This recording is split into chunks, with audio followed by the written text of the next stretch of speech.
Meosamashita Watashi. Capítulo 3. Toma. Parte 2. La colina Umyoji. Podría exagerar, pero creo no ser el único al que se le ha hecho extraño el que este lugar lleve por nombre la palabra espiritista. Tal vez era por esa razón que, a pesar de la hermosa vista que desde ahí se podía tener de Kanezaka, nadie nunca la subía. Cuando me di cuenta de la soledad de este lugar, a pesar del riesgo de que pudiera aparecerse ante mí algún espectro, decidí hacer de la cúspide de la colina Umyoji mi lugar secreto. Un sitio donde podría relajarme cuando quisiera, lejos de las tensiones de la escuela y del equipo. Fue en este sitio en donde comencé a meditar si debía declarármele a Saeko o no, y fue en este sitio también donde conocí por primera vez a Inori. La hallé llorando, sentada bajo la sombra de uno de los árboles del lugar. Supe que era de la Reimei, por el uniforme, pero no recordaba haberla visto nunca, ni por casualidad, y ello se me hizo más extraño aún debido a que Inori no era el tipo de chica que pudiera pasar precisamente desapercibida. No es de extrañarse entonces que su belleza física me llamara la atención desde el primer instante, pero no fue por esto, sino por algo inexplicable en su personalidad, que poco a poco me sentí atraído hacia ella.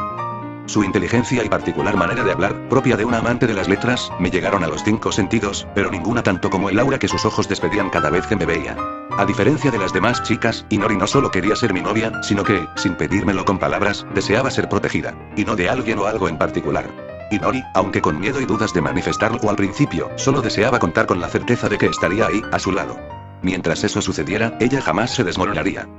Al enterarme, eventualmente, de las razones que mantenían a Inori, más que en el anonimato, al margen de la vida social de la Reimei, y de paso de la postura e ideas que la transformaran en una antisocial, acabé por enamorarme de ella. Así sufriera por ello, Inori no iba a dejar que otros moldearan su vida y principios. Más que necedad y rebeldía, la de Inori era nobleza, una forma de vida que estaba más allá de la guerra que libraba contra mi padre por el control de mi destino. Dicho de otro modo, Inori hacía ver los míos como meros caprichos de un niño berrinchudo. Inori, aquella muchacha tan tenue como la nieve por fuera, pero poseedora por dentro de un corazón inquebrantable, podía enseñarme el camino hacia la identidad que tanto buscaba. Debía mantenerla a mi lado. Debía, a como diera lugar, protegerla. Desde el comienzo, Inori hizo del mantenerme a salvo del rencor de otros su máxima prioridad, y me pidió que mantuviéramos nuestro noviazgo en secreto.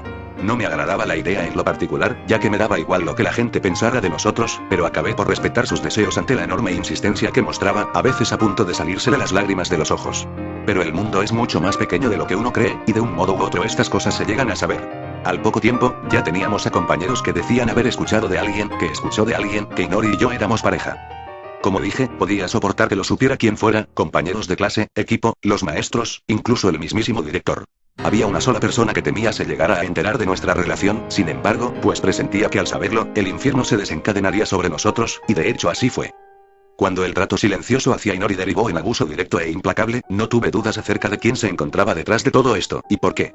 La tarde en la que abordé a Saeko para pedirle que cesara su ofensiva contra Inori, ella estaba junto a sus amigas, leyendo, irónicamente, El Conde de Montecristo.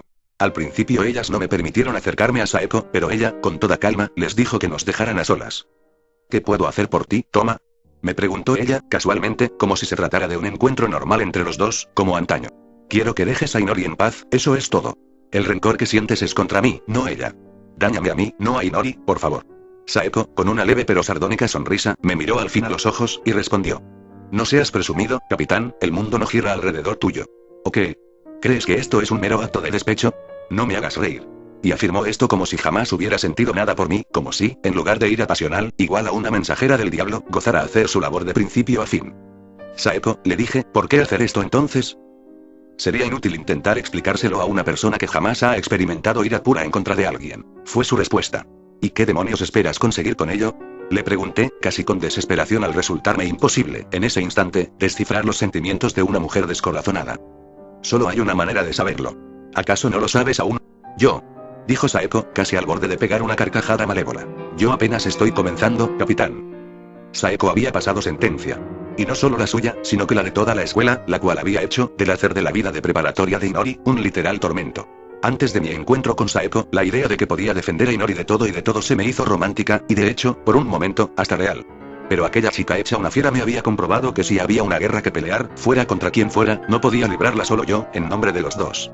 En suma, si Inori y yo éramos pareja, y a ella realmente le importaba el vínculo que nos unía, debía pelear junto a mí.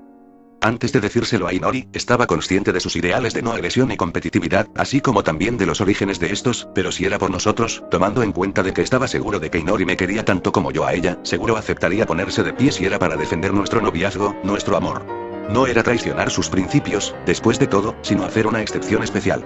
Después de todo, la gente las hace todos los días, en todos lados, todo el tiempo. No había de qué avergonzarse o arrepentirse si se trataba del hecho de permanecer juntos, y hacerle frente a aquellos que, como Saeko, querían hacernos pedazos. Y sin embargo, con una expresión plañidera en el rostro, las palabras de Inori fueron: no puedo. Lo siento, pero no puedo verlo del modo como lo ves tú, Toma. Así se trate de una excepción, para mí es una traición a mis principios igualmente. ¿Había hecho Inori de sus convicciones una especie de religión? Por su manera de defenderlas ante mí entonces, eso llegué a pensar, y me dijera lo que me dijera, aunque la oía, en realidad no la estaba escuchando. ¿Por qué Inori no podía ver las cosas como yo? ¿Por qué estaba tan empecinada en poner sus ideales incluso encima del amor que sentíamos el uno por el otro? Fue en ese instante que mi incomprensión afectó el cariño que sentía por ella, y lo volvió aversión. Así como hubo días en los que no hubiera deseado separarme de ella ni por un instante, así los empezaron a haber en los que no deseaba verla ni en pintura. Ella, por supuesto, lo notó. De hecho, quería que lo notara. De ese modo, ella recapacitaría, y vería que su mentado fervor, más que eso, era una obstinación que a nadie hacía bien. Pero Inori, lejos de ceder, se mantuvo fiel a sus ideales, de los cuales llegué incluso a sentir celos, llegando con ello a alejarnos aún más día a día. Las cosas empeoraron al colmo de llegar a inventar excusas para no estar con ella, pretextando entrenos y sesiones de estudio, aun cuando ninguna de estas cosas, en el pasado, hubiera sido nunca razón para postergar citas entre nosotros. Sucedió entonces, una tarde de comienzos de otoño, una confrontación que pasaría a ser leyenda dentro de la escuela. Yo pasaba cerca del gimnasio a la hora en la que la clase de Inori tenía educación física, y alcancé a escuchar la voz de Saeko, más briosa y retadora que de costumbre. Nadie más hablaba. Era como si todos ahí estuvieran al pendiente de sus palabras, y pronto llegué a descubrir la razón de esto. La persona a la que Saeko se dirigía era Inori, la cual, desde una esquina, relegada, la escuchaba sin verle a los ojos. El encuentro era tan trascendental ante todos, que ni siquiera el entrenador se atrevió a interferir en la disputa, mirándola a prudente distancia. La que meta la primera canasta, gana. Vamos, ¿por qué no te puedes poner de pie y aceptar el reto? ¿Demasiado cansada, como siempre? ¿O es que las heridas en tu vientre, después de ir al médico, aún te tienen convaleciente? Todos rieron al unísono, con más maldad que de costumbre, e Inori, inesperadamente, al fin levantó la cabeza, y miró a los ojos a su torturadora. Sabía que un volcán estaba a punto de hacer erupción. Todos lo anticipaban, incluso yo, y por eso me oculté en un punto en el que ni Inori ni Saeko pudieran verme. Yamaji-kun ciertamente no te escogió por tu determinación, por lo visto. Agregó Saeko a la ofensa, y con ello, acabó por despertar al león por tanto tiempo dormido en las entrañas de Inori, la cual, sin articular palabra, simplemente se acercó al centro de la cancha, de cara a la capitana del equipo de básquetbol. Todos se sorprendieron, y formaron un círculo alrededor de la mitad norte de la cancha. Saeko, por su parte, más que sorpresa, exudaba satisfacción, ansiosa por recibir la tormenta que estaba por desencadenarse. La que te espera, le dijo a Inori, quien no demoró en responder, celebra cuando debas, ¿sí? Entonces, una de las chicas del equipo de básquet tomó la bola, se puso en medio de las dos, y les indicó a las partes prepararse. Durante los siguientes 5 segundos no se escuchó ni un sonido en la cancha. Ni uno solo. Pero tan pronto la bola descendió, aquel lugar se encendió como el circo romano, uno en el que los asistentes demandaban como sacrificio la cabeza de Inori. La pelota quedó en posesión de Saeko, la cual avanzó rápido hacia el tablero, pero no sin ser perseguida por su rival, la cual opuso resistencia como nunca la hubiera tenido ella de ningún oponente en el pasado. Inori la bloqueaba con fiereza, y lucía irreconocible, seria, dando a entender con esa seriedad que no dejaría a Saeko anotar. Saeko, por su parte, a pesar de esta resistencia, se mostraba confiada, e incluso excitada con toda la adrenalina que tomaba posesión de sus extremidades. Al estar a punto de acabársele el tiempo de posesión del balón, Saeko empleó la estrategia de arrojarlo al medio del tablero. Ella sabía lo que hacía, pues saltaba mejor que ninguna otra, y esta habilidad le permitía tener por especialidad los tablereos, mismos que le hubieran permitido ganar, en el pasado, varios encuentros ante otras escuelas. El esférico, como era de esperarse, rebotó contra el centro del tablero, y Saeko se dispuso a interceptarlo, confiada en su poder de salto. Con lo que ella no contaba, sin embargo, era la posibilidad de que alguien, bajo presión, pudiera llegar a saltar tanto o más que ella.